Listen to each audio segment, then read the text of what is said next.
ओम नमो भगवते वासुदेवाय।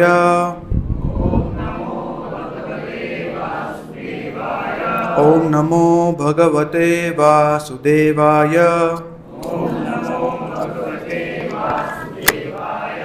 ओम नमो भगवते वासुदेवाय।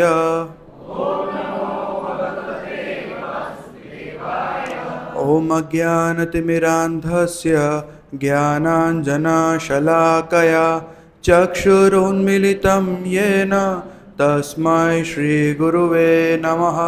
श्रीचैतन्यमनोभीष्टं स्थापितं येन भूतले स्वयं रूप कदा मह्यं ददाति स्वपदान्तिकं। जय श्री कृष्ण चैतन्य प्रभु नित्यानंद श्री अद्वैत गदाधर शिवासादि गौर भक्तवृंद। हरे कृष्णा कृष्ण कृष्ण हरे हरे, हरे राम राम राम हरे हरे। श्री प्रभुपाद की जय।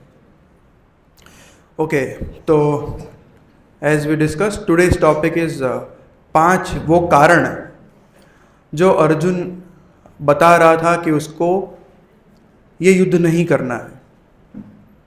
क्यों ना हम फर्स्ट आज सेशन ले रहे हैं thematic explorations of Shrimad Bhagavad Gita, तो हम थोड़े पृष्ठभूमि में चले जाते हैं। तो Shrimad Bhagavad Gita is a book within a book. Which book? Mahabharata. Mahabharata शास्त्र जो है, महाकाव्य है, उसके पर्व में आता है श्रीमद् भगवद गीता, जो सिर्फ 700 श्लोक में भगवान ने पूरा बनाया है। व्यासदेव ने उसको कंपाइल किया है। तो ये शुरू तो बहुत शांतनु राजा, उससे भी पहले से शुरू होता है, पर we can come down to Dhritarashtra and Pandu. और धृतराष्ट्र जी अंध थे, इसीलिए उनको राजा नहीं बनाया गया। भले ही वो बड़े बेटे थे, पर उनको राजा नहीं बनाया गया। तो उनके जो दूसरे भाई थे पांडु, उनको सिंहासन सौंपा गया हस्तिनापुर का। पांडु के जो पुत्र थे वो पांडव कहलाए। 5 पांडव कौन कौन थे? युधिष्ठिर, भीम, अर्जुन, नकुल, सहदेव। और धृतराष्ट्र थे, उनके पुत्र कौरवास कहलाए। बताइए नाम। हाँ, 100 है, नहीं याद है? ठीक है, हम क्यों उनका नाम लें। तो कौरवास एंड पांडवास। तो क्या हुआ कि पांडु जी थे, पांडु राजा, उनका देहांत हो गया छोटी उम्र में। इसके कारण राजगादी खाली पड़ गई। और जो पांडवास थे, जिसमें जो वरिष्ठ पांडव कौन थे? Yudhishthira. He was so young, जो उनको राजगादी नहीं सौंपी जा सकती थी। इसीलिए टेम्पररी बेसिस पर धृतराष्ट्र को राजगादी सौंपी गई थी, भले ही वो अंध थे। तो it was a temporary solution, ठीक है। तो और ये जो 5 पांडव, उनका जो लालन पालन है, उनका जो भरण पोषण है, वो भी धृतराष्ट्र के अंडर आया। और ये 5 जो पांडव है और 100 कौरवास है, उनकी शिक्षा किनके साथ हुई? गुरु द्रोणाचार्य के साथ। और भीष्म पितामह है, वो उनके मार्गदर्शक बने, वो उनको परामर्श देते रहते थे। और ये दोनों को एक साथ में एक समान उनको शिक्षा दी गई, कोई भेदभाव नहीं किया गया। फिर भी ये जो कौरवास थे वो पांडवों से बड़े ही ईर्ष्यालु थे। वो कुछ भी करके षड्यंत्र रचते रहते थे, जिस तरह के कि पांडवों को कुछ हानि पहुंचाई जाए। आपको बहुत सारी याद होगी, आपने देखा भी होगा। तो ये जो कौरवा इतने सारे षड्यंत्र रच रहे थे, उसमें उनके अंध पिता, जो आंखों से तो अंध थे परंतु वो आध्यात्मिक दृष्टि से भी अंध थे। दोनों तरीके से वो अंध थे और उनका सपोर्ट था। और किसका सपोर्ट था उनको? मामा शकुनी का। इसके कारण ये सारे कौरवा से षड्यंत्र रचते रहते थे और पांडव को कुछ भी करके हानि पहुंचाते रहते थे, परेशान करते रहते थे। और ये जब भी हानि जब होती थी तो कभी कभी जानलेवा भी होती थी। उन्होंने बहुत बार इनकी हत्या करने की भी कोशिश की, परंतु पांडवों के साथ कौन थे? भगवान श्री कृष्ण और चाचा विदुर। तो इनके कारण पांडवा बहुत बार बचते गए। कब तक बचे? जब तक गैम्बलिंग नहीं हुआ, द्यूत क्रीड़ा नहीं हुआ, है ना। तो क्षत्रियों को अगर वॉर के लिए बुला जाता है तो वो मना नहीं कर सकते, उनको आना पड़ता है, ललकारा जाता है। तो दूसरा कौन सा चीज़ है जब उनको बुलाया जाता है तो वो मना नहीं कर सकते? वो है द्यूत क्रीड़ा। अगर उनको द्यूत क्रीड़ा के लिए बुलाया जाता है तो मना नहीं कर सकते। इसलिए पांडव आए, द्यूत क्रीड़ा खेली और उसमें चीटिंग हुई, और चीटिंग के कारण बहुत सारा जो आपको पता है, जैसे कि द्रौपदी को दासी बनाया गया, उनका वस्त्र हरण करने का प्रयत्न किया गया, उसमें भगवान ने उनको रक्षा प्रदान की, और सब पांडवों को दास बना दिया गया, और अंत में उनको 12 साल का वनवास और 13वां साल का अज्ञातवास का पनिशमेंट मिला पांडवों को द्यूत क्रीड़ा हारने की वजह से। पांडव बेचारे खुशी खुशी ये एक्सेप्ट करके चले गए, वन में रहने के लिए चले गए। वहाँ पे चले गए, 12 साल ख़त्म हुए, 13वां साल भी सक्सेसफुली ख़त्म हुआ, वो वापस आए। जब वापस आते हैं और कौरवों के कक्ष में गए और बताया कि अभी हमने ख़त्म किया है successfully, so give our Indraprastha back to us. उन्होंने क्या बोला? दुर्योधन ने, सॉरी इट्स आवर्स नाउ। हाँ, अभी हम आपको एक सुई की नोक की जितनी भी ज़मीन नहीं देंगे। पांडवों से बोला कि ठीक है, आपको इतना इंद्रप्रस्थ अच्छा लग रहा है तो no problem, just give at least 5 गांव दीजिए। क्यों? क्योंकि क्षत्रिय का धर्म जो रहता है वो रूलिंग करने का रहता है, राज करने का। तो क्षत्रिय को राज्य करने के लिए ऑलवेज एक लैंड का टुकड़ा चाहिए। जब तक वो लैंड का टुकड़ा नहीं, वो राज नहीं करेंगे, क्योंकि क्षत्रिय कभी भिक्षा नहीं मांग सकते हैं, ये उनका राज धर्म है क्षत्रियों का, दे आर रूलिंग मेंटालिटी। तो ऐसे ही क्षत्रिय का धर्म उन्होंने निभाने के लिए कौरवों को पूछा कि आप हमें 5 गांव दीजिए। सेम वही उत्तर कि हम आपको सुई की नोक जितनी भी ज़मीन नहीं देंगे कौरवों के कारण। अभी सहनशीलता की हद आ गई थी, बहुत हो गया। अभी भगवान कृष्ण खुद शांति दूत बनकर गए और बोले कि आप इनको उतना उनका ज़मीन दे दीजिए, एटलीस्ट 5 गांव। मना किया कौरवों ने। अब जो वॉर था, जो युद्ध था, वो इनएविटेबल था, वो होना ही था। कुछ भी हो जाए, ये युद्ध होना ही था, क्योंकि सारे प्रयास हैं वो ख़त्म हो चुके थे। अभी भगवान कहते हैं कि मैं ये वॉर में पार्ट नहीं लूँगा, मैं ये वॉर, पर हाँ आप मेरी सेना को यूज़ कर सकते हो। इसी के लिए आपको पता है कि कौरव में से दुर्योधन और पांडव में से अर्जुन, वो दोनों पहुंच गए थे भगवान कृष्ण के पास द्वारका में, जब भगवान लेटे थे। और वहाँ पे जैसे ही आंखें खुली तो भगवान ने बोला कि अर्जुन, तुम छोटे हो, भले दुर्योधन पहले आया है, पर आप मांगो, आपको क्या चाहिए। तो दुर्योधन बोला, भाई नहीं, मैं पहले आया था, मुझे मांगने का अधिकार होना चाहिए। तो अर्जुन ने बोला ठीक है, आप उनको मांगने दीजिए। तो अर्जुन ने छोड़ दिया वो जो हक था उसका। तो दुर्योधन ने मांगा कि मुझे आपकी जो भी अक्षौहिणी सेना है वो मुझे दे दीजिए। और कृष्ण ने बोला, Arjun you don't have any choice but me, पर मैं युद्ध में भाग नहीं लूँगा, मैं शस्त्र को नहीं उठाऊंगा। तो अर्जुन बोल रहा कि मैं तो यही चाहता था भगवान, मैं यही चाहता था कि आप हमारे साथ रहें, हम हारे हम जीते जो भी हो, आप हमारे साथ रहें। भगवान ने स्वीकार किया और पूर्ण पुरुषोत्तम भगवान श्री कृष्ण, जो सभी लोगों के ईश्वर हैं, महालोगों के ईश्वर हैं, परम पिता हैं, सबसे बड़े धनी उनके जैसा और कोई नहीं है, यशवान है, ज्ञानवान है, सौंदर्यवान है, इतने सारे ऐश्वर्य होते हुए भी उनके जैसा वैराग्य भी किसी के पास नहीं है। He is the supreme personality of God है। वो श्री कृष्ण अर्जुन के सारथी बनने को तैयार हुए। मैंने शायद आपको बताया होगा कि महाभारत जब युद्ध हो रहा था तो उसमें ऐसा होता था कि इतना आवाज़ आता था कि जो घोड़े को अगर डायरेक्शन देना है तो आप बोल के नहीं दे सकते कि टर्न राइट टर्न लेफ्ट। सारथी को पैर लगा के बताना होता था, turn right turn left. Turn right means with right leg, kick with right leg. Turn left means kick with left leg. This was the situation. Still, Krishna was ready to become Sarathi of Lord Arjuna.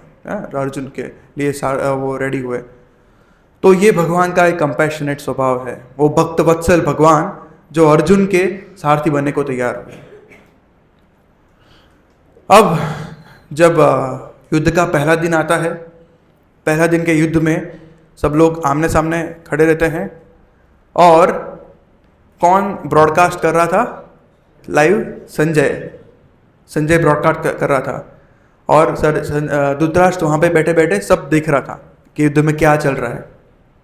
और सबसे पहला श्लोक आता है जो धृतराष्ट्र बोलते हैं भगवद गीता में, first and only shloka which is told by this, that is धर्म क्षेत्रे कुरुक्षेत्रे समवेता युयुत्सव मामका पांडवाश्चैव किम कुर्वत संजय।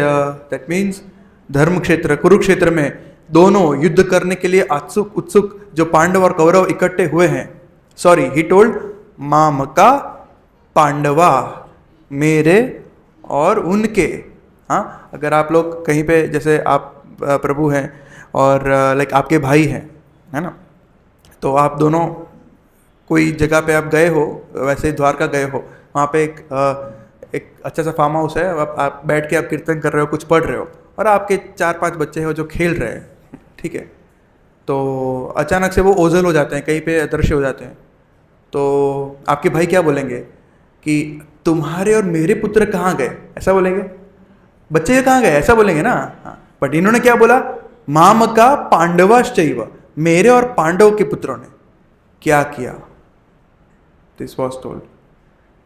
सेम है, अगर आप गोविंदास रेस्टोरेंट में जाते हो, बैठते हो और प्रसाद का टाइम है अभी और आज एकादशी भी है, तो let me tell about that.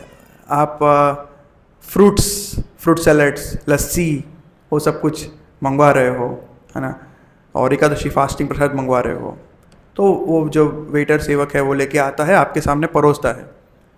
फिर मैं पूछूंगा कि आप लोगों ने क्या किया। Is it a real question? एक कोई सेंस बनता है? आप लोगों ने प्रसाद को ग्रहण किया, है ना, तो युद्ध करने के लिए इकट्ठा हुए थे, उन लोगों ने अभी क्या किया? वो अभी युद्ध करेंगे, दैट्स इट। कि ये क्वेश्चन पूछने का अर्थ क्या था कि धृतराष्ट्र कभी भी नहीं चाहता था कि पांडव बचे वो पांडवों का विनाश चाहता था। वो उसको डर था कि ये कुरुक्षेत्र जो धर्म क्षेत्र है उसका प्रभाव पांडवों पर पड़ सकता है, कौरवों पर पड़ सकता है, जिसके कारण कौरवों की जो मेंटालिटी है, उसको पता था कि कौरव का जो पक्ष है वो अधर्म का पक्ष है, पांडव धर्म के पक्ष से हैं। फिर भी वो पुत्र से इतना आसक्त था, उतना अटैच था कि वो नहीं चाहता था कि पांडव की विजय हो। तो इसीलिए उसने एक क्वेश्चन पूछा कि कहीं कौरवों ने संधि तो नहीं कर दिया, ये युद्ध तो होना बहुत ज़रूरी है। That is why he asked this question. फिर क्या होता है, सब लोग आमने सामने होते हैं और बाकी सब श्लोक्स आते हैं, सब ने अपने अपने शंख बजाए हैं गीता में, फर्स्ट चैप्टर में, अगर आप बहुत लोगों ने पढ़ा होगा। आगे जाके फिर अर्जुन बोलते हैं, हे केशव, सेनयो रुभयो मध्य, दोनों सेना के बीच में कृपया करके मेरे रथ को जाकर रख दीजिए। भगवान कृष्ण ने बोला, ठीक है, यू आर द रथी, आई am the sarathi, I will take you wherever you want. भगवान कृष्ण ने अर्जुन का रथ लिया और लेके रख दिया एग्जैक्टली इन फ्रंट ऑफ अपना भीष्म पितामह और गुरु द्रोण, जो अर्जुन को सबसे प्रिय थे, जो उसकी अर्जुन की वीकनेस थी, उनके सामने ही रख के खड़ा कर दिया। भगवान कभी कभी करते हैं ना हमारे साथ कि हमें टेस्ट करना चाहते हैं। तो अब जाके हमारा आज का जो थीम है कि जो 5 रीजन अर्जुन क्या बताता है वो शुरू होता है। तो सबसे पहले अर्जुन बोलता है, दृष्टेमं स्वजनम कृष्ण युयुत्सुम समुपस्थितम सिदंती मम गात्राणि मुखम च परिशुष्यति। अर्जुन कहता है, हे कृष्ण, इस प्रकार युद्ध की इच्छा रखने वाले अपने मित्रों तथा संबंधियों को अपने समक्ष उपस्थित देखकर मेरे शरीर के अंग कांप रहे हैं, मेरा मुख सूजा जा रहा है, मेरे हाथ पैर कांप रहे हैं, मेरी त्वचा जल रही है, ये गांडीव मेरे हाथ में से छूट रहा है। ये अर्जुन खुद बोल रहा है ऐसा कि जो इतना धनुर्धर है, पूरे विश्व का बेस्ट धनुर्धर है, वो खुद बोल रहा है कि मेरे साथ ऐसा हो रहा है। क्योंकि सामने कौन खड़े हैं? मेरे गुरु, जिन्होंने ये धनुर्विद्या मुझे सिखाई है, मेरे भीष्म पितामह, मेरे दादाजी, जिसके गोदी में बैठ के मैं खेला हूं, वो मेरे सामने खड़े हैं और मेरा बाण उनको जाके छुएगा और मैं उनका वध करूंगा, गुरु की हत्या करूंगा। और इतने सारे सैनिक खड़े हैं, मुझे अपने ही सैनिक पे दया आ रही है कि मेरे इतने सारे जो सैनिक हैं हमारे सेना में, जो हम दोनों भाइयों के बीच में जो भी मुद्दे हैं, जो भी समस्याएं हैं, उसके कारण इन सैनिकों को ये मृत्यु के ऊपर जाना पड़ रहा है और मुझे उनके सैनिकों को देखकर भी सेम यही दया भाव आ रहा है। तो this was the mood off Arjun. उसके साथ कितना कुछ हो चुका था, हम आगे देखेंगे कि पांडवों के साथ कितना कितना कुछ हो चुका था, फिर भी अर्जुन को अभी दया भाव आ रहा है। ये एक क्वालिटी होती है एक भगवान के शुद्ध भक्त की, दया भाव। He was actually having compassionate, real compassionate mood कि किस तरह कि इन लोगों की मुझे हत्या ना करनी पड़े। सबसे पहला रीजन ये था कि मैं कैसे करके इस युद्ध को टालूं। तो भगवान को बोल रहा है कि मुझे बहुत दया आ रही है और दया के मारे मुझे ये सब सारे शारीरिक सिम्टम्स हो रहे हैं। मेरे गांडीव छूट रहा है, मेरी त्वचा जल रही है, मेरे अंग में कंपन हो रही है, मेरे रोंगटे खड़े हो गए हैं कि मेरे गुरु की मुझे हत्या करनी पड़ रही है। वो भीष्म पितामह की मेरे दादाजी हैं, उन्हीं की मुझे हत्या करनी पड़ रही है। इसे शुद्ध भक्त के सद्गुण कहते हैं। तो भागवतम में भी ऐसा श्लोक आता है कि जो भगवान के प्रति अविचल भक्ति रखता है उसमें देवताओं के सद्गुण आ जाते हैं। तो भक्ति is one of the thing जो अगर उसका प्रयास भक्ति में आगे बढ़ने का क्रिया करना जाए तो हमें ये सारे जो दैवी गुण है वो हमारे अंदर आते हैं। परंतु अगर दूसरे पक्ष से देखें तो अर्जुन का ये जो भाव था वो एक बॉडीली कंसेप्ट था, उसको बोलते हैं देहात्मा बुद्धि। मीन्स अर्जुन सिर्फ अपने बॉडी के लिए सोच रहा था। और अर्जुन बोल रहा था कि मुझे जो भी दिख रहा है सिर्फ अमंगल ही अमंगल दिख रहा है। और ऐसा क्यों होता है? आपको पता है ऐसा जैसे अर्जुन को जैसे सिम्टम्स हो रहे हैं, क्या हमको कभी ऐसे सिम्टम्स होते हैं? किस चीज के लिए होते हैं हमको ऐसे सिम्टम्स? सॉरी,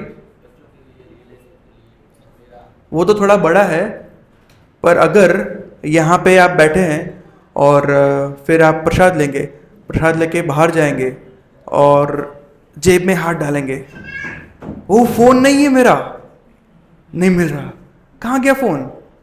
अरे फिर यहाँ पे आए, ठीक है, तब से कंपन स्टार्ट नहीं होती, तब तो ऐसा होता है कि हाँ यहाँ पे रह गया होगा, किसी की डिवोटीज, यहाँ पे सब डिवोटीज है, कोई फोन नहीं छीनेंगे, ऐसा करके सोच के यहाँ पे आएंगे। यहाँ पे आके देखेंगे नहीं मिला, अब कंपन शुरू होती है धीरे धीरे।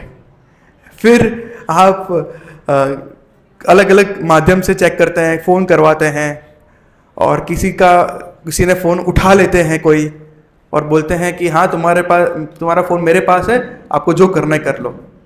तब मुंह सूख जाता है। ऐसे धीरे धीरे सिम्टम्स बढ़ते जाते हैं। तो ये why we are having this kind of symptoms? ऐसा क्यों होता है?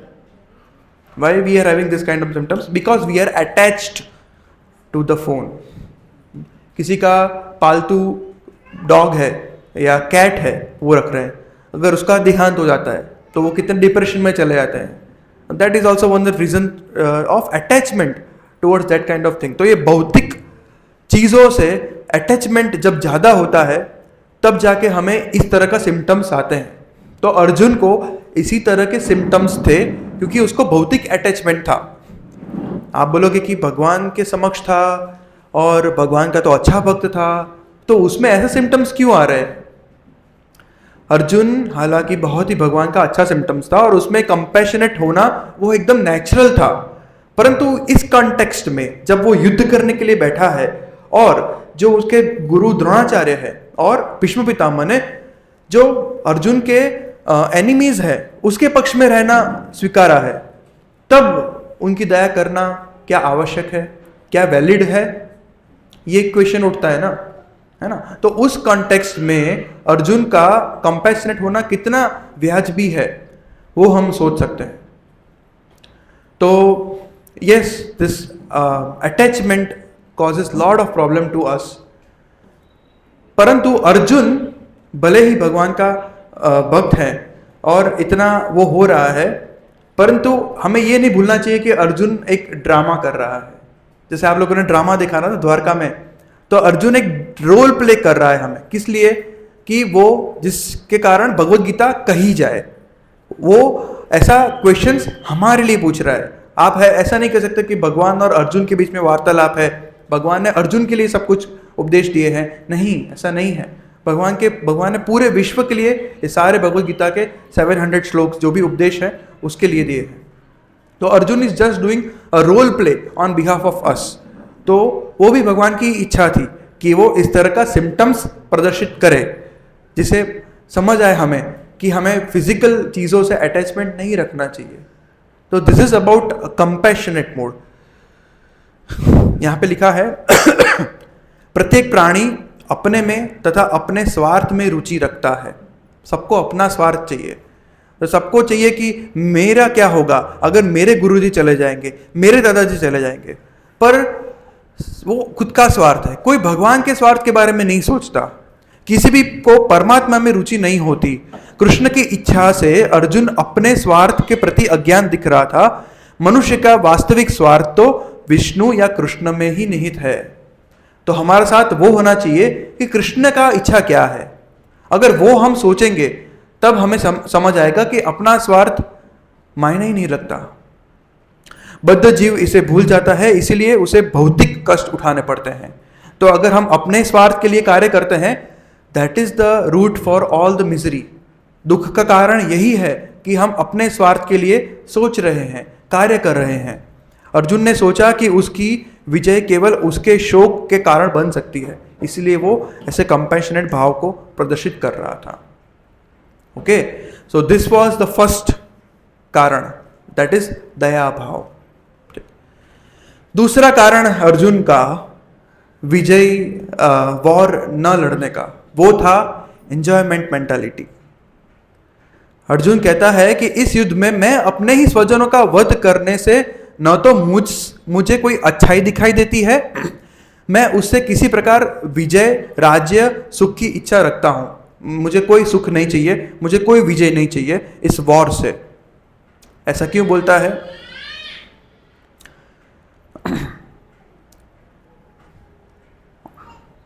अर्जुन ऐसे सोचता है कि वो स्वजनों को मारने से उसे जीवन सुख नहीं मिलेगा, अतः वह लड़ने के लिए इच्छुक नहीं था। जिस प्रकार कि भूख न लगने पर कोई भोजन बनाने को तैयार नहीं होता। भूख नहीं लगी है तो हम रसोई नहीं बनाएंगे। माता जी को भूख नहीं लगी है पर प्रभु जी को लगी है, परंतु माता जी को नहीं लगी है तो वो रसोई नहीं बनाएंगी, ऐसा नहीं होता ना। वो प्रभु जी के लिए तो करती ही है। जस्ट लाइक दैट अर्जुन को खुद के लिए सोच रहा था कि उसको भूख नहीं लगी है, कि उसको विजय की इच्छा नहीं है, इसलिए उसको वॉर नहीं करना। परंतु भगवान की इच्छा तो है, उसका क्या? तो इसलिए वो चाह रहा था कि मुझे ये वॉर से कोई सुख प्राप्त नहीं होने वाला है, इसलिए मैं शांति से वन में चला जाता हूँ। क्योंकि अगर मैं वॉर नहीं करूँगा तो क्या होगा कि मुझे भिक्षा मांगनी पड़ेगी, जो मैं कर नहीं सकता। तो मैं चला जाऊँगा जंगल और वहाँ पे निराश होकर पड़ा रहूँगा। That's it. वो बोलता है कि किम नो राज्य न गोविंद, किम भोगैर्जीवितेन वा येषामर्थे कांक्षितम नो राज्यम भोगा सुखानि च। अर्जुन कहता है कि हे प्रभु, विजय निश्चित नहीं है। अगर हमारी विजय होती है तो सामने के सारे पक्ष के जो भी योद्धा हैं सब नष्ट हो जाएंगे, और वो मेजॉरिटी योद्धा अपने परिवार वाले ही हैं। तो अगर जैसे कि अभी अभी हम क्या जीते, कुछ कौन सा कप जीते, ट्रॉफी नहीं मिला ना? हाँ, अच्छा, हाँ, ओके, चलो ऐसा सोचे कि ट्रॉफी मिल गया हो, तो उसमें तो मुझे पता नहीं इतना होता है, पर मैंने सुना है कि आईपीएल में बहुत होता है कि वो ट्रॉफी लेके आते हैं अलग अलग शहर में, तो पूरे सारे शहर को इकट्ठा करते हैं। वो बस में खड़े होते हैं और पूरे शहर को इकट्ठा करते हैं। जैसे वर्ल्ड कप जीते तो भी होता है ना, बॉम्बे में हुआ था शायद ऐसा, सब लोग इकट्ठा होते हैं। तो सिर्फ 11 या 14 जन या जो भी उनके स्टाफ हैं 20 जन उतने ही लोग हैं। समझ लो ऐसा ही देश है जिसमें सिर्फ 20 लोग हैं, और वो लोग वर्ल्ड कप जीतते हैं, तो वो जाके अपनी जो खुशियां हैं वो किससे बांटेंगे? और वो ये लाखों लोगों के साथ, 10-20 लाख लोगों के साथ एक साथ खुशियां बांटते हैं, तब क्या फील होता है? किसमें खुशियां ज्यादा महसूस होती है? सेकंड वाले में, right? This was the same thought of Arjun कि मैं अगर इन लोगों को जीत लूंगा तो मैं खुशियां बांटूंगा किससे? शेयरिंग ऑलवेज इंक्रीजेस अवर हैप्पीनेस, है ना? जो भी हम शेयर करते हैं तो खुशियां बढ़ती हैं। दूसरा रीजन ये भी हो सकता है कि अगर किसी को शो ऑफ करना है, तो जैसे कि अभी कौन सा फोन आया आईफोन में? IPhone 7, super, that was like class. पलक झपकारे में आंसर हो गया। That is our generation, they are very updated. So iPhone 17 pro max 1 TB बोल दो, ठीक है? अगर मैंने खरीदा है और मुझे शो ऑफ करना है, मैं क्या करूँगा? उसको यहाँ पे रखूँगा, ऐसे नहीं रखूँगा, ऐसे रखूँगा, और उसका भी पिछला वाला वर्जन आप सबको दिखाई दे ऐसे, जिसमें ना 1 2 3 कैमरास दिखेंगे ऐसे, तो सब देख पाएंगे ऐसे अगर रखता हूँ मैं, तो क्या, तो मुझे अच्छा लगता है, नाइस। मैं क्योंकि आप लोगों में से सबको ओह आईफोन ऐसा, आपको फेस ओह नया फ़ोन, ओह ऑरेंज कलर का, ऐसा भड़का हुआ कलर रखूँगा मैं, और देखूँगा कि अच्छा it is looking good, oh nice, ऐसा आपके चेहरे देख के मुझे जो तामसिक हैप्पीनेस मिलती है, दैट इज शो ऑफ। हाँ, तो अर्जुन वॉज टेलिंग कि मैं, जैसे ये दुर्योधन करता था ऐसा, जब ये पांडवा वन में थे और कोई एक पर्टिकुलर वन में थे, तो गुप्तचरों के माध्यम से उनको पता चल गया था कि ये लोग कौन से वन में हैं, तो दुर्योधन उसी वन में जाके अपने फ्रेंड्स के साथ पिकनिक करने जाता था। क्यों? उनको जला के पिकनिक में अलग तामसिक आनंद आता था उसको। तो this was the another reason of Arjun. अभी आप भगवत गीता में देखेंगे ना, तो अर्जुन भगवान को अलग अलग नामों से पुकारता है, तो उसके वो पर्टिकुलर मीनिंग है क्यों वो इस नाम से पुकारता है। जैसे कि गोविंद का अर्थ क्या होता है? गो मीन्स गाय, राइट? गोविंद, हाँ, yeah that is also right. Go means पृथ्वी भी होता है। तो इंद्र मीन्स सेम, आनंद देने वाले, इंद्रियों को आनंद देने वाले, गायों को आनंद देने वाले। तो Krishna had 9 lakhs cows, right? और आपको जान के आश्चर्य होगा कि कृष्ण को एक एक गाय का नाम मालूम था। और हम कभी वृंदावन जाएंगे तो वहाँ पे एक जगह है टेर कदम करके, वहाँ पे एक कदम का पेड़ है। उस कदम के पेड़ पे भगवान चढ़कर, जब उनके लंच का समय काव का होता था, तो वहाँ पे उठकर वहाँ पे एक बांसुरी बजाते थे, और कृष्ण के पास एक एक बांसुरी के सुर थे जो ईच एंड एवरी काव को बुला सकते थे, और काव को पता चल जाता था कि ये मेरे को बुला रहे थे। 9 लाख काव, मतलब सोचा है आपने कभी कुछ क्या होता है? बोलने में तो कितना इजी है, 9 लाख, 9 लाख काउस। ऐसे होते थे कि कृष्णा जब वहाँ बीच में से जाते थे, है ना, आगे आगे गैया, पीछे पीछे ग्वाल, बीच में मेरो मदन गोपाल। तो इतनी सारी गैया से ये सारे जो धूल उड़ती थी, रज उड़ती थी, उससे पूरे कृष्ण ढक जाते थे, एकदम ढक जाते थे। 9 लाख काउस। और वो कौन सी एज में करते थे वो? अभी हमारा कौन सा मास आ रहा है? कार्तिक मास आ रहा है ना, उसमें वो तिथि आएगी, इट इज कॉल्ड गोपाष्टमी। तो that is the date when Krishna was given, भगवान को गायों को चराने का सौंपा था 9 लाख काऊ। कौन सी एज में? आपकी एज कौन सी है? 12 years। ओके बेटा, आपकी एज कौन सी है? ओके, स्टिल बिगर। हाँ, आपकी एज बताइए। 6 years, या you can say 5.5, 5 years 6 years के बीच में भगवान को 9 लाख गैया चराने को दी गई थी। या सो कृष्णा गाय को बहुत आनंद देते हैं।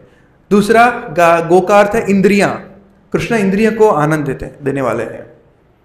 पर हमें क्या चाहिए कि कृष्णा हमारी इंद्रियों को आनंद दे। हम सब यही चाहते हैं कि कृष्णा हमारी इंद्रियों को आनंद दे, कृष्णा हमें प्लेजर प्रदान करे। हम कभी उनकी इंद्रियों को आनंद नहीं देना चाहते। पर अगर हम सोचेंगे कि अगर हम उनकी इंद्रियों को आनंद देंगे तो हमको ऑटोमेटिकली आनंद मिल जाएगा। जैसे एक ड्राइवर होता है, बड़ी कौन सी कार है? हो गया, done done, perfect. Mercedes something something something he told, right. उसका कोई ड्राइवर है और उसके पीछे कोई मल्टी मिलियनर है, उसका नाम नहीं पूछूंगा मैं। तो वो बैठते हैं, तो उसके अंदर एसी भी हाई क्लास होता है, सस्पेंशन भी हाई क्लास होता है, सीट का कुशनिंग भी हाई क्लास होता है, everything is high class in this car. It is very safe car. उसकी जो चेसिस होती है वो भी बहुत स्ट्रांग होती है। एक्सीडेंट होता भी तो सामने गाड़ी दिखेगी भी नहीं, और ये ऐसी की ऐसी रहेगी, है ना, ऐसी हाई क्लास कार। तो इससे ड्राइवर को फायदा होता है कि अगर एक्सीडेंट हो जाए तो ड्राइवर खत्म, शेड को कुछ नहीं होता। दोनों एक ही कार में है ना, ड्राइवर को भी सेम फायदा हो रहा है। और ड्राइवर किसकी इंद्रिय को खुश कर रहा है? किसके लिए ड्राइव कर रहा है? अपने बॉस के लिए। फायदा ड्राइवर को मिल रहा है। जस्ट लाइक दैट, अगर कृष्ण की इंद्रियों को संतोषने का, कृष्ण को प्रसन्न करने का अगर हम प्रयास करते हैं तो हमें भी प्रसन्नता प्राप्त होती है। तो गोविंद, अर्जुन का गोविंद कहने का क्या अर्थ है? तो ये प्रसन्नता पे मैं और कुछ बताना चाहूंगा कि कोई लोग बोलते हैं कि गीता इज जस्ट लाइक संन्यास ले लेना। It's not like that. Gita में कभी एंजॉयमेंट करना मना नहीं किया। गीता में उस तरीके का एंजॉयमेंट करने के लिए मना किया गया है जिससे लॉन्ग टर्म में आपको दुख पहुंचेगा, और 100% पहुंचेगा। आपको उस तरीके का एंजॉयमेंट करना चाहिए जो in line with Krishna consciousness हो। अगर भगवान की इंद्रियों को संतोष करने का प्राप्त करेंगे तो हमें एंजॉयमेंट मिलेगा ही, राइट। तो अर्जुन बोल रहे थे कि भगवान, हे गोविंद, आप कृपया करके मेरी इंद्रियों को का ध्यान रखें और कृपया करके मुझे ये वॉर ना जीने दे। किम नो राज्य न गोविंद।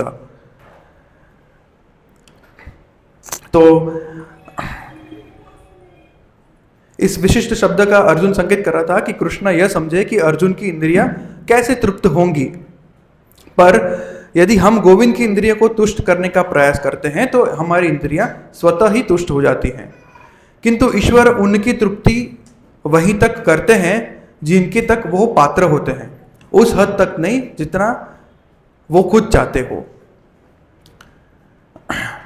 और तो इस तरह Arjun was having that kind of enjoying mentality. That was the second reason कि मैं किसको अपना विजय बताऊंगा और किसके साथ में फिर भोग, कितना ये महल है, ये इतना जगह है, इतना भोग है, मैं कैसे करूंगा।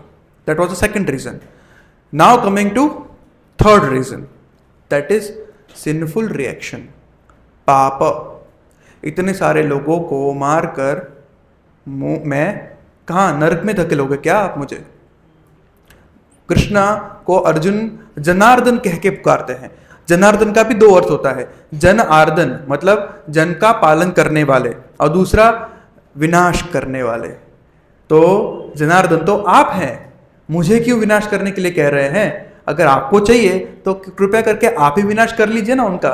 दैट वॉज अर्जुना's थॉट, है ना। तो उसको पाप में वृत्ति में नहीं पड़ना था। अर्जुन बोलते हैं कि यदि हम ऐसे आतताइयों का वध करते हैं तो हम पर पाप चढ़ेगा। अतः यह उचित नहीं होगा कि हम धृतराष्ट्र के पुत्रों तथा उनके मित्रों का वध करें। इसमें अर्जुन कृष्ण को माधव कहते बुलाते हैं। माधव क्या मीनिंग है? Madhav means Lakshmipati, Lakshmi is also goddess of fortune, right, goddess of fortune, कि आप स्वयं गॉडेस ऑफ फॉर्च्यून के पति हैं और मुझे पापमय वृत्ति करके मुझे मतलब मिसफॉर्च्यून में क्यों डाल रहे हैं। तो लाइक अर्जुना पॉइंट पर एग्जैक्टली भगवान को संबोधन करते हैं, हे लक्ष्मीपति कृष्णा, इससे हमें क्या लाभ होगा और अपने ही कुटुंबियों को मार कर हम किस प्रकार सुखी हो सकते हैं। This was Arjuna's thoughts. यहाँ पे प्रभुपाद जी तात्पर्य में आतताइयों के बारे में बोलते हैं। आतताई मीन्स अग्रेसर्स। टोटल 6 टाइप्स के आतताई होते हैं। पहले हैं जो विष देने वाले होते हैं। क्या पांडवों को विष दिया गया था? कब? भीम को केक में डाल के दिया था ना, किसने दिया था? दुर्योधन ने, राइट। तो वो फर्स्ट आतताई हैं। दूसरे हैं घर में अग्नि लगाने वाले, लाक्षाग्रह, राइट। तीसरे हैं घातक हथियार से आक्रमण करने वाले। उन्होंने आक्रमण किया था पांडवों पर। कब किया था? विराट में, एग्जैक्टली। फिर चौथे हैं धन लूटने वाले। हुआ था द्यूत क्रीड़ा, चीटिंग हुआ था, धन लूटने वाले। दूसरे की भूमि हड़पने वाले। ये शास्त्र से अकॉर्डिंगली आतताइयों की डेफिनेशंस है, वो भी हुआ था। और है पराई स्त्री का अपहरण करने वाले। ये भी एक आतताई होते हैं। ऐसा कब हुआ था? चिगिरहरण, हाँ, दूसरा 2 बार हुआ था ना द्रौपदी के साथ। जब वो वनवास में थे तब अर्जुन ने जयद्रथ को क्यों मारा था? जयद्रथ ने ट्राई किया था ना, फिर उनको मुंडन करके 5 शिखाएं रख दी थी 5 पांडवों के चिन्हों पे। तो मतलब कौरवों ने एक भी ऑप्शन नहीं छोड़ा आतताई बनने का। वो 6 के 6 आतताई थे। फिर भी अर्जुन इतने दयावान हैं कि वो बोलते हैं कि आतताइयों को, वो तो आतताइयां हैं, वो मतलब उनको समझ नहीं है कि युद्ध नहीं करना चाहिए, भाइयों के बीच में दुश्मनाहट नहीं होने चाहिए। हमें तो समझ है ना, हमको तो नहीं करना चाहिए। इसलिए भगवान इनको हम क्षमा कर देते हैं और पापमय कृत्य में नहीं पड़ते हैं। तो अर्जुन इस तरह से, ऐसे शास्त्र में ऐसा कहा गया है कि ऐसे 6 प्रकार के जो आतताई वाले जो वर्ग जो कार्य करते हैं उनको वध करना पाप नहीं होता है, पर यह अर्थशास्त्र के तौर पे है, पॉलिटिकल। दूसरा आता है एक धर्मशास्त्र। तो एक राजा होता है, वो धर्मशास्त्र को फॉलो करता है, वो साधु होता है, तो वो सबके लिए कंपैशनेट होता है ना। जैसे कि प्रेसिडेंट होता है ना, तो अगर किसी को फांसी का वो हुआ तो अपील किसके पास आता है? प्रेसिडेंट के पास। तो प्रेसिडेंट हैज द पावर कि उसको वो छुपा सके, कि वो ना करें, कि ठीक है वो फांसी को रोक सकते हैं। तो इसी तरह राजा एक साधु की तरह वर्क करता है, पर वो कायर नहीं होता, वो आतताई को विनाश करता ही है। भगवान राम को देख लीजिए, है ना। आज भी लोग राम राज्य में रहना चाहेंगे कि नहीं, है ना। राम राज्य प्रजा सुखी, है ना। तो फिर भी उन्होंने आतताई, रावण ने क्या क्या किया था? ये 6 में से हरण, स्त्री का हरण, राइट। और भी कुछ था क्या? बहुत कुछ। रावण भी कुछ खाली नहीं था। तो रावण को भी ऐसा पाठ चखाया था कि अब तक हम लोग भी रोज रावण, हर साल आपने देखा था ना, कल रावण को कुछ भी करके पाठ चखा रहे हैं। तो ऐसे होते हैं साधु जो कायर नहीं होते हैं पर साधुता भी रखते हैं। पर अर्जुन के केस में इट वॉज समथिंग डिफरेंट, कि उसके सामने जो आतताई थे वो उसके खुद के पितामह थे, खुद के आचार्य थे, खुद के मित्र थे, पुत्र थे, पौत्र, सब लोग थे। तो अर्जुन के लिए केस बहुत ही डिफिकल्ट था। इसलिए अर्जुन ने विचार किया कि राजनीतिक कारणों से स्वजनों का वध करने की अपेक्षा धर्म तथा सदाचार की दृष्टि से उनको क्षमा कर देना चाहिए। This was Arjuna's thought. So this was Arjuna's third reason for not fighting the war. ठीक है। अब कौन से बाकी रहे? कितने हो गए? 3 हो गए और 2 बचे। अब का जो है वो बहुत ही इंटरेस्टिंग है। या सो अर्जुन अभी ये 3 हो गए, ये चौथा, ये 4 रीजन है वो फर्स्ट चैप्टर में आ जाते हैं। और जो फिफ्थ रीजन है वो आता है सेकेंड चैप्टर में। तो ये चौथा रीजन है, उसमें अर्जुन कहते हैं कि कुलक्षय, इतने सारे लोगों को मार कर it will be destruction of dynasty, सब लोगों कुल का विनाश हो जाएगा। प्रणश्यंति कुला धर्म, कैसे कि अगर हमारे घर में कोई भी रिचुअल्स करना है, जैसे कि शादियाँ आती हैं किसी के घर पे, तो किसको बुलाना है, कार्ड किसको छपाना है, कितने लोगों का प्रसाद बनवाना है, किसको बुलाना है, कहाँ पे प्रोग्राम करना है, इसके लिए हम किसको पूछते हैं? आप बताइए, किसको पूछते हैं हम? बड़ों को पूछते हैं। युद्ध कौन कर रहे थे? बड़े ही करते थे ना। आज के ज़माने में ऐसा नहीं है, बड़े बंकर में छिपते हैं। युद्ध कौन करते हैं? यंग करते हैं, है ना। आज का युद्ध और गीता के समय का युद्ध में ये डिफरेंस है। आज के युद्ध में जो नेता होते हैं वो बंकर में रहते हैं, है ना, वो वॉर रूम में रहते हैं, पर वॉर स्टेडियम पे नहीं रहते, वॉर प्लेस पे नहीं रहते। तो बड़े का संहार हो जाएगा, फिर लोग किसी को कुछ पूछेंगे ही नहीं, अपने मनमानी ढंग से कार्य करेंगे। फिर क्या होगा? जो फैमिली ट्रेडिशंस चली आ रही है उसका विनाश हो जाएगा। अधर्मो अभिभवति, अधर्म बढ़ेगा। फिर प्रदुष्यंति कुलश्रियः, वॉर में स्त्रियां पार्ट नहीं लेती थी, तो जितने भी पुरुष का संहार होगा उनकी पत्नियों का क्या होगा? जो वरिष्ठ हैं उनकी बेटियों का क्या होगा? जो बीच मिडिल एज के हैं उनकी पत्नियों का क्या होगा? और जिनके पुत्र लड़ रहे हैं वो अगर वॉर में अगर मृत्यु को प्राप्त होते हैं तो उनकी माताओं का क्या होगा? एक स्त्री ऑलवेज अपने पति की मिडिल एज में, यंग एज में अपने पिता के अंडर में, और एल्डर एज में अपने पुत्र के शेल्टर में रहती है। अगर उनको शेल्टर नहीं मिलता है तो जो समाज के जो कुछ ऐसे तत्व हैं वो उनको प्रदूषित कर सकते हैं। तो स्त्रियों का प्रोटेक्शन करना बहुत ही इंपॉर्टेंट है, ना कि स्त्रियों का, ब्राह्मण्स का, गाय का, बच्चों का, ऐसा शास्त्र में कहा गया है। सबका प्रोटेक्शन करना बहुत इंपॉर्टेंट है, नहीं तो ऐसे जो तत्व हैं वो स्त्रियों को प्रदूषित करके फिर ऐसे वर्णशंकर प्रजा उत्पन्न करेंगे जिससे समाज पूरा छिन्न भिन्न हो जाएगा। वर्णशंकर मतलब क्या? कि जो शास्त्र में कहा गया है उस तरह से मैरिज के अनुसार अगर कोई बच्चा जन्म लेता है उसको बोलते हैं वर्णशंकर, और ऐसी एक वर्णशंकर प्रजा उत्पन्न होगी वो समाज के विनाश के लिए एक बड़ा रीजन हो जाएगा। वो पूरे समाज को नरक में धकेलेगी। और ऐसी जो प्रजा है वो अभी श्राद्ध पक्ष गया ना, श्राद्ध पक्ष में हमने क्या किया? पितृतर्पण किया। तो ऐसे प्रजा को तो पता ही नहीं होगा कि पितृतर्पण करना चाहिए, तो पितृओं का भी पतन होगा। पितरों को तर्पण कौन करेगा? गीता में लिखा है ऐसा। फिर जो भी कम्युनिटी प्रोजेक्ट्स हैं, फैमिली वेलफेयर है, कोई कार्य नहीं होंगे ऐसे वर्णशंकर प्रजा से। This is what is happening. तो अर्जुन का ये इच्छा था कि इस तरह से प्रॉब्लम हो जाएंगे। किससे? कि वर्णशंकर, अगर कुल का विनाश होता है, अगर हम सबकी हत्या कर देते हैं तो ये था रीजन, फैमिली के ट्रेडिशन का विनाश। That was the fourth reason. Now comes the last.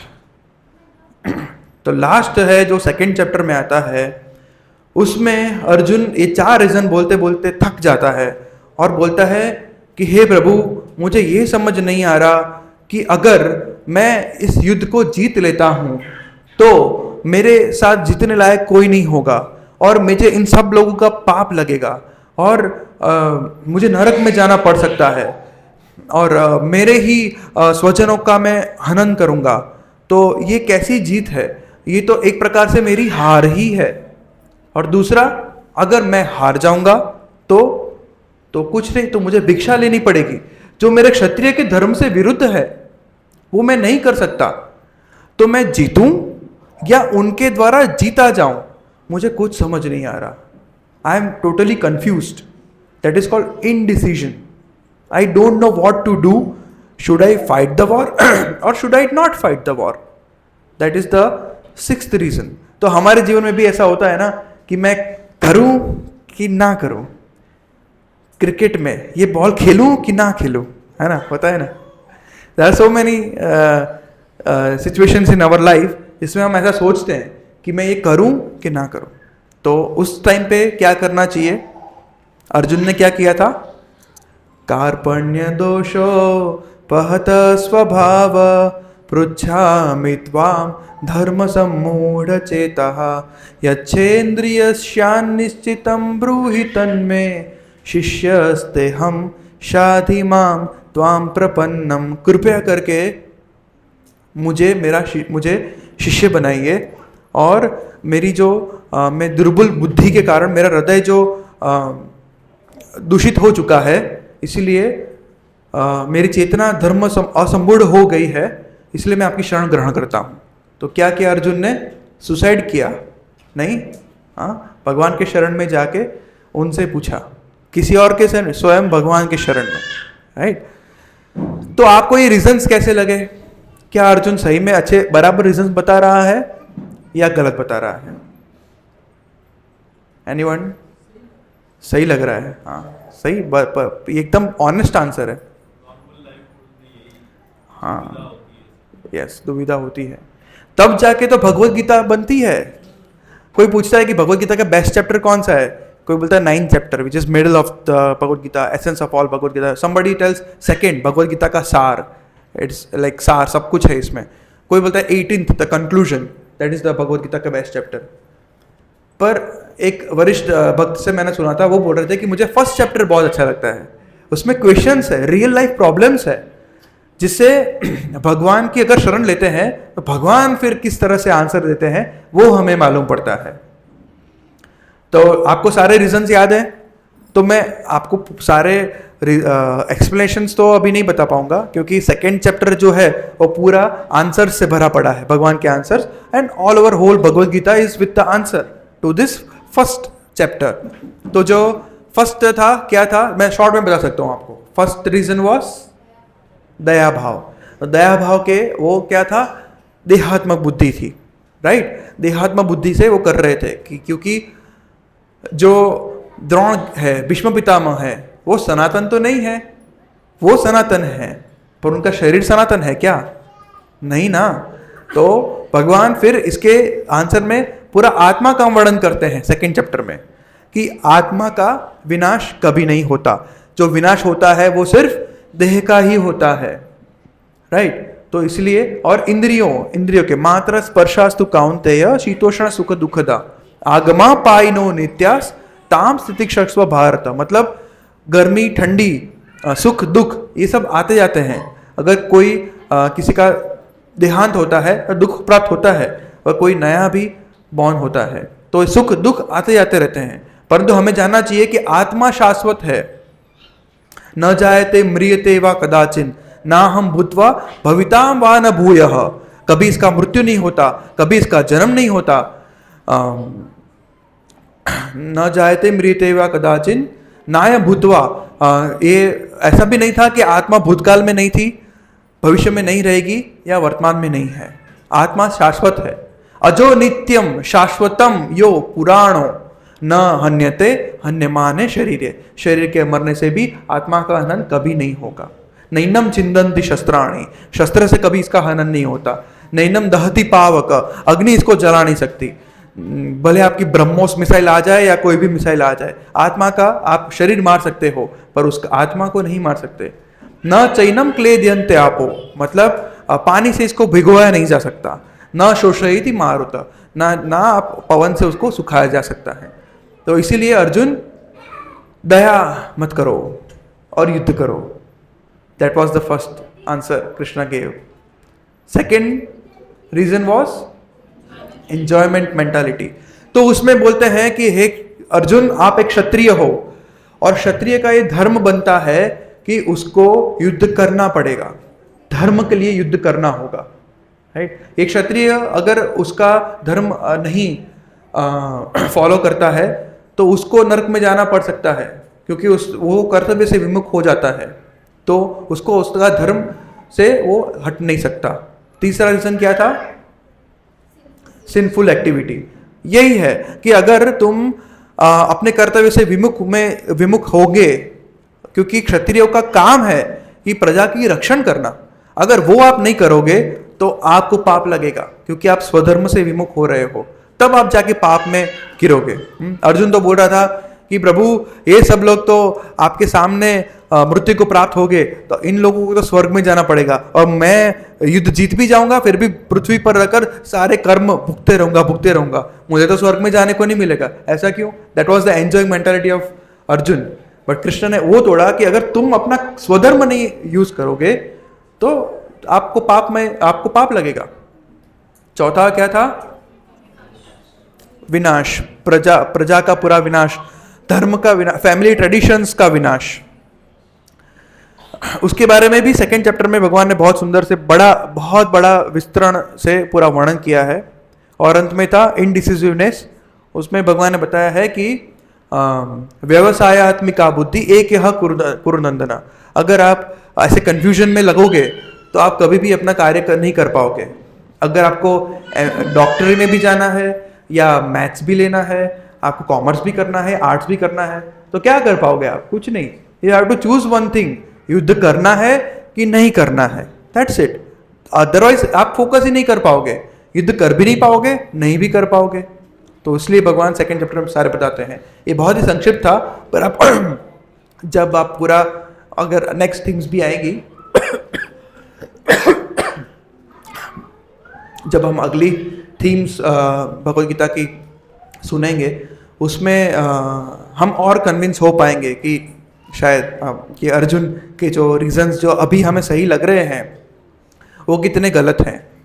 परंतु अगर हम अर्जुन की जगह पे होते हैं तो हम कैसे बिहेव करेंगे। तो पर इसलिए हमें भगवद गीता का सिस्टमैटिक, ऐसा नहीं कि हम 9th चैप्टर पढ़ लिया या 10th पढ़ लिया या 15th चैप्टर पुरुषोत्तम योग पढ़ लिया, ऐसा नहीं। इसलिए हमें सिस्टमैटिकली पढ़ना चाहिए। फर्स्ट चैप्टर पूरा पढ़ लो, अभी सेकंड चैप्टर में आंसर्स आते रहेंगे। जैसे हम भगवद गीता आगे आगे पढ़ते जाएंगे, हमें आंसर्स और मिलते जाएंगे। क्यों अर्जुन को युद्ध करना चाहिए? युद्ध मां मनुष्वर च, भगवान हर बार बोलते हैं। इसीलिए बोलता हूँ अर्जुन युद्ध करो, इसलिए बोलता है अर्जुन युद्ध करो। और अंत में 18 चैप्टर में बोलते हैं कि बस अब मैंने आपको सब कुछ बता दिया, अब करिष्ये वचनम तव। वो अर्जुन बोलता है कि अब आपकी इच्छा आपको करना हो, पर अर्जुन तब कन्विंस हो जाता है, करिष्ये वचनम तव। ठीक है, तो अभी सिर्फ 1 घंटा ही हुआ है और ऊपर से ही गीता लिया है, तो आप लोग अभी कन्विंस नहीं होंगे, मैं समझ सकता हूँ। पर पूरा जब भगवद गीता पढ़ लोगे और बार बार पढ़ते रहोगे, भक्तों का संग हम करते रहेंगे, तब हमें समझ आएगा कि भगवान की इच्छा को पूरा करना क्या होता है, भले ही वो कुछ भी क्यों ना हो। आपको पता है युधिष्ठिर का जब वो बोला था, युधिष्ठिर पूरी जीवन में सत्य ही बोला था, राइट। जब उसको बताया गया कि आपको बोलना है अश्वत्थामा मृत्यु को प्राप्त हुआ है, ऐसा बोलना है, तो उसका क्या रिएक्शन था कि प्रभु मेरा सत्यव्रत है वो टूट जाएगा, हाँ मैं क्या करूं अभी। पर भगवान ने बोला है तो करना ही पड़ेगा। तो बोला कि हाँ अश्वत्थामा मरा था। तो उन्होंने बोला कौन सा अश्वत्थामा? तो कि नरोवा कुंजरोवा, नर था कि हाथी था पता नहीं, पर था, ऐसा साइड में बोल दिया। तब से लेके युधिष्ठिर का उससे पहले उसका रथ 1 फुट ऊपर हवा में होता था, क्योंकि उसका व्रत का जो था। उसके बाद वो ही केम डाउन टू अर्थ। क्यों? सॉरी, भगवान का आज्ञा का पालन नहीं किया, भगवान का आदेश का अनादर नहीं किया। तो मेन थिंग इज दैट सत्य बोलो, झूठ बोलो, कुछ भी बोलो, भगवान के आदेश का अगर पालन कर रहे हो तब तक एवरीथिंग इज फाइन। ये 6 आततीय को मारने के लिए बात कर रहे हैं, अगर भगवान बोल रहे हैं कि इनको मारना है तो मारना है, पर हम ऐसा नहीं कर सकते क्योंकि हम लॉ से बंधे हुए हैं, और भगवान कृष्ण कभी भी हमें स्वयं आके नहीं कहेंगे ऐसा। हाँ, तो दैट इज द थिंग। तो कृष्ण की इच्छा पूरी करना, that is more important than anything else in the life, right. Okay, anybody has any questions? किसी को कुछ पूछना है आप पूछ सकते हैं। कृष्ण मोहन प्रभु।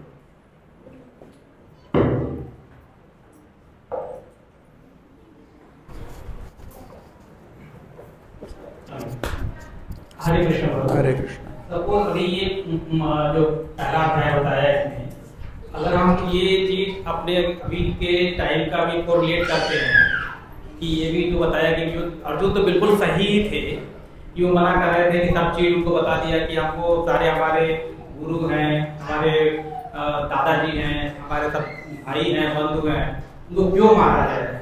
तो आज के टाइम पे अगर हम कोरिलेट अगर करें अपनी जिंदगी में, तो सारे ये आज के टाइम पे हमारे साथ हो ही रहा है।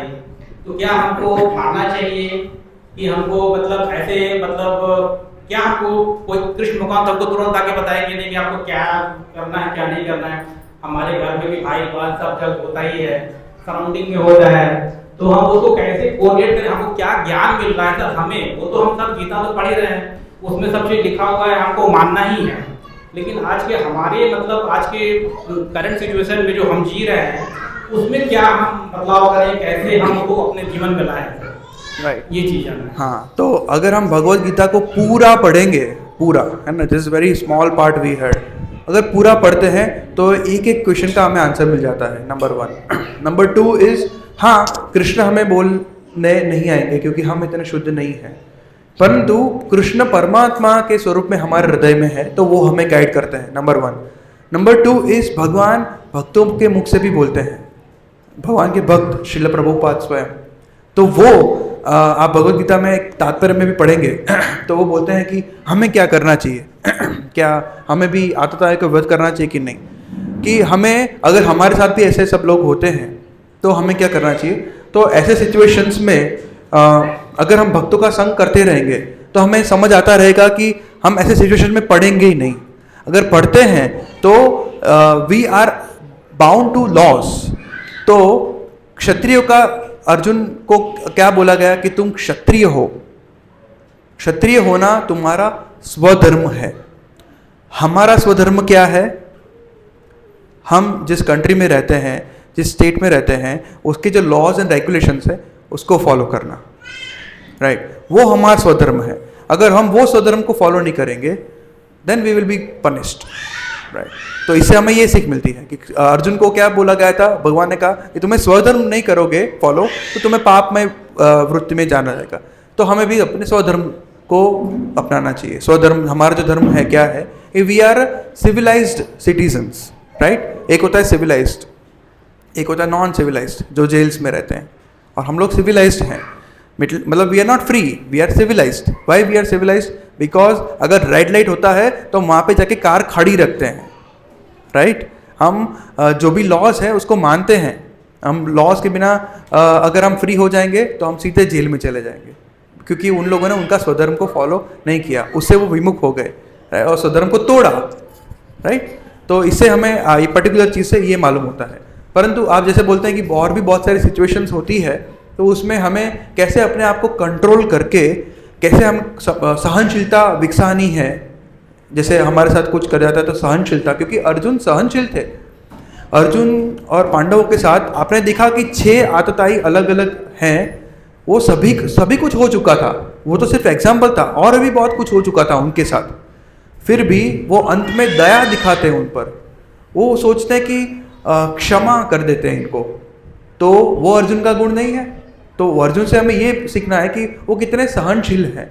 अर्जुन से ये सीखना है कि वो अंत में सहनशील की हद आ जाती है, फिर वो भगवान की तरफ जाते हैं, वो खुद के मन से नहीं डिसाइड करते हैं कि मुझे क्या करना है अभी, है ना, तो वो भगवान का संग करते हैं। इसी तरह शास्त्र हमारे लिए क्या है, शास्त्र वो भगवान की वाणी, राइट। और भगवान के भक्त अगर हम उनका संग करेंगे तो हमें जरूर मार्गदर्शन प्राप्त होगा कि हमें कोई भी लाइफ सिचुएशन में कैसे प्रैक्टिकली, जैसे आपने बताया बहुत ही अच्छा सही ये था डाउट, तो प्रैक्टिकली इसको कैसे डील करना है वो हमें इसी तरह मालूम पड़ेगा, शास्त्रों से, श्रीमद् भागवतम, भगवद गीता और भक्तों के संग से।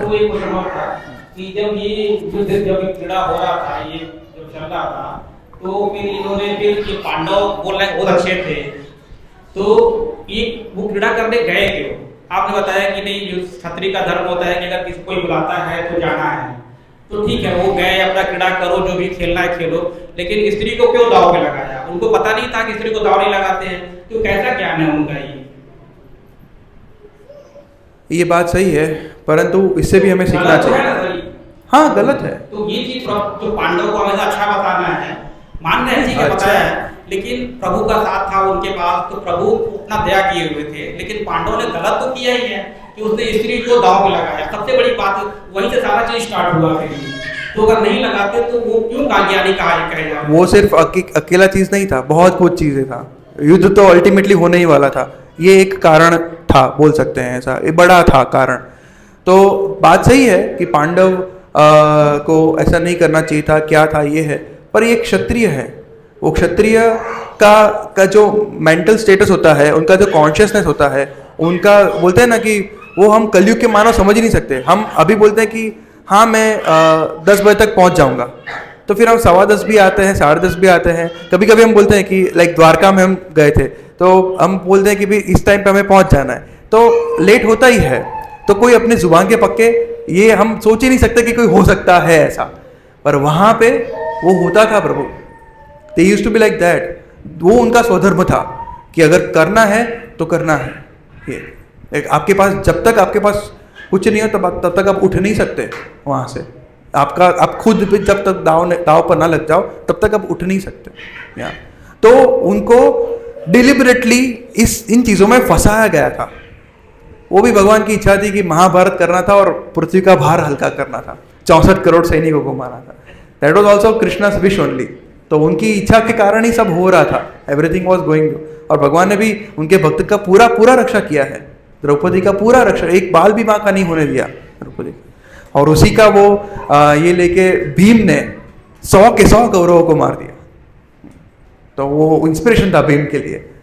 तो एक के बाद एक ऐसा सब स्टेप वाइज है। तो हम ऐसे पिन पॉइंट कोई पर्टिकुलर चीज को नहीं कर सकते कि पांडव ऐसे क्यों किया, ऐसे क्या किया। Everything is going through Krishna's planning right now also, that time also, and in future also. Everything will go with future planning. भले ही नवरात्रि में बारिश क्यों ना आए, भले ही गर्मी क्यों ना पड़े, ग्रीन हाउस ऐसा ना, everything is as per Krishna's plan. और हम बोल ही नहीं सकते कि इसमें कुछ फ्लॉ है। It is flawless. और किसी को कुछ पूछना है?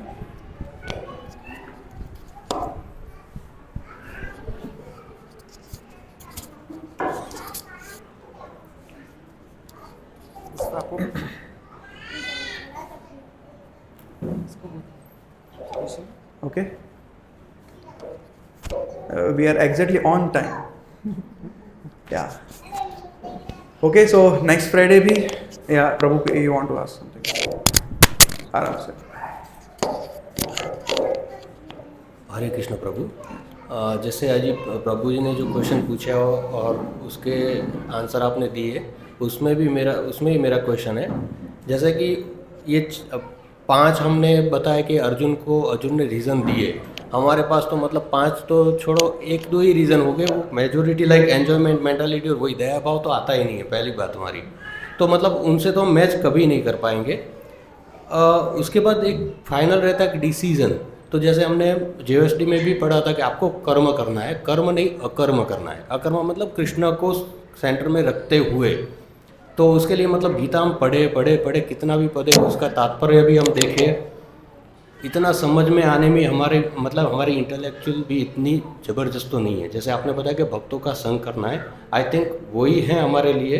तो जैसे उसमें रहता है हमारे भक्त का संग करे, दूसरा है कि गुरुजी जो आए, क्योंकि कृष्ण को हम एलिजिबल ही नहीं है कि कृष्ण को पूछ सके, और वो इंस्पिरेशन आएंगे किसी के थ्रू।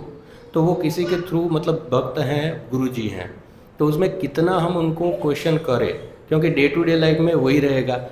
भागवत गीता को हम जो तात्पर्य भी समझे ना, तो हम तो मतलब कलयुग के जो जीव हैं, हमको जो अच्छा लगता है वही हम उसमें से ग्रास्प करेंगे, बाकी तो सब छोड़ देंगे। तो every time we need to take a decision. तो वो डिसीजन जो बोलते हैं कि अभी बहुत सारा आता है कि बायस डिसीजन नहीं होना चाहिए, अनबायस नहीं हो जाए, डेटा ड्रिवन होना चाहिए, लाइक जो भी हैं। तो जहाँ पे हम अटकते हैं, तो at the time of particular situation and all I need to take a decision. तो उसके लिए एवरी टाइम हमको मतलब व्हाट आई अंडरस्टैंड कि मुझे जो भी डिसीजन लेने हैं तो उसके लिए गुरुजी या भक्तजन को ओपनली पूछना चाहिए, अभी मैं क्या करूँ, अभी मैं क्या करूँ, is this the only way to go ahead with. या सो प्रभु जी का क्वेश्चन ये है कि लाइफ में बहुत सारे प्रॉब्लम्स आते हैं, सभी के लाइफ में आते ही रहते हैं।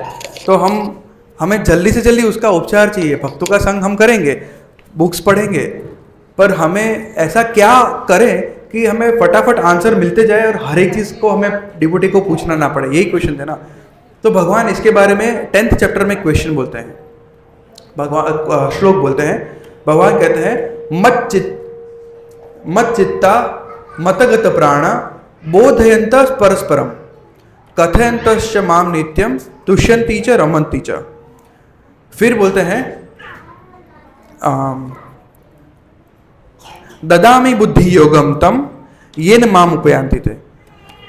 कि भगवान कहते हैं तेषामेवानुकंपार्थ अहम अज्ञान जम तमः नाशयामि आत्मभावस्तो ज्ञान दीपेन भास्वता। एक और श्लोक है जो मैं भूल रहा हूं। तेषाम नित्यभियुक्तानाम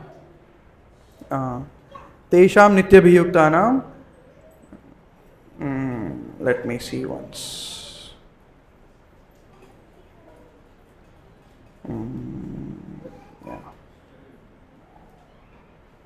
ये चतुश्लोकी भगवद गीता में से है। That is 10th chapter. इसको बोलते हैं चतुश्लोकी भगवद गीता। दैट इज 4 श्लोका में सारी भगवद गीता। चैप्टर 11 नहीं वो नहीं था। यस, हर बार हम ददाती सेकंड पार्ट बोलते रहते हैं तो पहला पार्ट भूल जाते हैं कभी कभी। यस, या दिस इज द श्लोका। तेषाम सतत युक्तानाम भजताम प्रीतिपूर्वकम ददामि बुद्धि योगम तम येन माम उपयांति ते। मीन्स ऐसे भक्त, उसके पहले क्या बोला था? इसके पहले था मत चित्ता मतगत प्राणा। मत चित्ता मतलब जिन्होंने मुझे चित्त दिया है, पूरा मन से मुझे समर्पित है। दूसरा है मतगत प्राणा, जिनके प्राण मेरे लिए ही है। बोधयंत परस्परम मतलब वो कृष्ण के सिवा और कुछ नहीं बोलते। वो दो भक्त एक दूसरे को कृष्ण के लिए बातें, कृष्ण कथा करते हैं। ऐसा करते करते ऐसे जो भक्त हैं कथा करते रहते हैं एक दूसरे के साथ, उनको नित्यम डेली अगर वो जो करते हैं तो उनको तुष्यन्ति च रमन्ति च होता है। तुष्यन्ति मतलब संतोष प्राप्त होता है और रमन्ति च वो आनंद प्राप्त करते हैं। नेक्स्ट श्लोका में क्या बोलते हैं? तेषाम सतत युक्ता नाम, ऐसे जो डिवोटीज हैं जो सतत युक्त daily they are chanting holy name. Daily program तो नहीं हो पाता, daily we are chanting, daily we can read. हम घर पे ही रहते हैं ज़्यादातर, ऑफिस में या घर पे, तो घर में daily if we are chanting holy name, daily we are we can have online classes also like once a week and reading Bhagavad Gita शास्त्र। तो और भजताम प्रीति पूर्वकम, प्रेम पूर्वक, मतलब माला करना तो नहीं, मैंने संकल्प लिया है कि मुझे 2 माला करना ही है तो मुझे करनी पड़ेगी, ऐसा नहीं।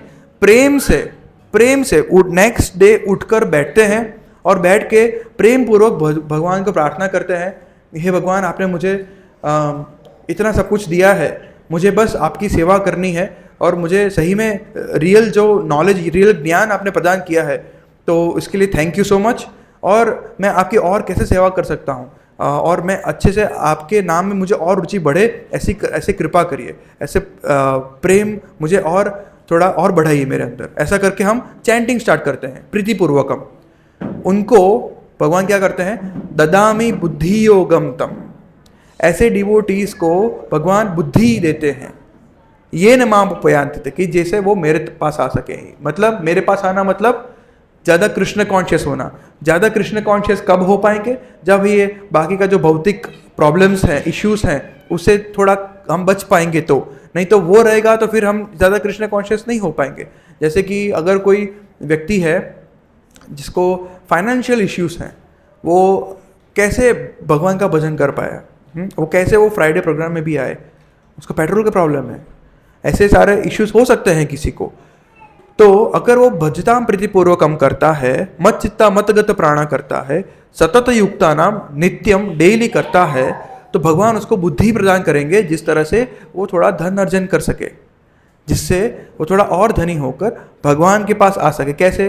भक्तों के माध्यम से प्रोग्राम्स अटेंड करके, फेस्टिवल्स अटेंड करके, अच्छे से चैंटिंग करके, और उसकी चेतना बाकी धन अर्जन करने में या इश्यूज में ना रहकर कृष्णमय ज़्यादा हो सके, ऐसा हो सके, तो ये बुद्धि भी भगवान ही देते हैं। तो आपको ज़रूरी नहीं है कि एक एक चीज़ का पूछना पड़े। जैसे ही आपकी इंटेंशन अच्छा है, आपको और कृष्ण भावनामृत होना है और ये अमृत के सागर में और डीप जाना है, तो ये भाव भगवान देखते हैं, वो इंटेंशन देखते हैं। भले ही आप 2 माला कर रहे हो या 1 माला कर रहे हो, पर अगर आपका इंटेंशन अच्छा है तो भगवान ही आपको बुद्धि देते हैं कि कब कैसे आप 16 माला तक पहुंच पाए। भगवान ही आपको सारा बुद्धि देते हैं कि कैसे ही आप जो भी फैमिली के इश्यूज है या जो भी इश्यूज हैं उसे कैसे इजीली सुलझा पाए। जैसे कि हमारे गुरु श्रील प्रभुपाद, उनके गुरु थे भक्ति सिद्धांत सरस्वती ठाकुर, उनके गुरु थे भक्ति विनोद ठाकुर। श्रील भक्ति विनोद ठाकुर वो मजिस्ट्रेट थे। मजिस्ट्रेट मतलब ऐसे मजिस्ट्रेट अंग्रेज सरकार में कि उनके लिए अंग्रेज सरकार ने उस टाइम पर मायापुर से जगन्नाथपुरी एक रेलवे ट्रैक रखा था और ट्रेन चलती थी उनको आने जाने के लिए। क्यों? क्योंकि वो जितने भी जो प्रॉब्लम्स थे कोर्ट में उनके आते थे, वो ऐसे चुटकियों में खत्म करते थे, तो केस का लोड फटाफट खत्म होता था, उनके ज़्यादा पेंडिंग नहीं होता था। Why? Because he was that kind of devotee कि उनको like if one is very fine in spirituality, तो भौतिक दृष्टिकोण से भी फाइन हो ही जाता है। That is the conclusion I want to say. Okay, anyone? Okay, so we can move to Prashad is back side, Ankur Prabhu? Yeah. Okay, thank you. So next Friday we'll be having, do you think this themes wise presentation is okay? It's fine, right? So एक श्लोक पे जाए तो थोड़ा सा difficult हो जाएगा, और एक श्लोक पे एक हफ्ता भी चल सकता है, और एक दिन 1 घंटा बहुत डिफिकल्ट रहता है। तो ठीक है, तो हम लोग थीम्स वाइज डिस्कशन कंटिन्यू करेंगे। सो आप आते रहिए, वो इम्पॉर्टेंट है, और माला करते रहिए। Thank you. और माला करने से ही हम और भगवत गीता को अच्छे से समझ पाएंगे। ये भी आपका क्वेश्चन था ना प्रभु, कि भगवत गीता समझ में थोड़ा कम आता है, ये है वो है।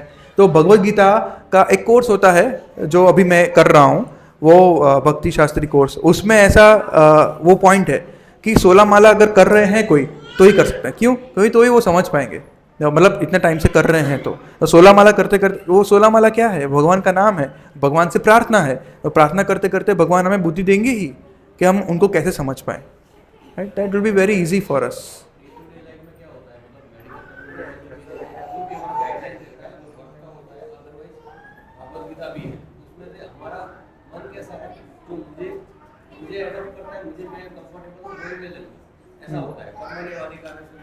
खुद का स्वार्थ।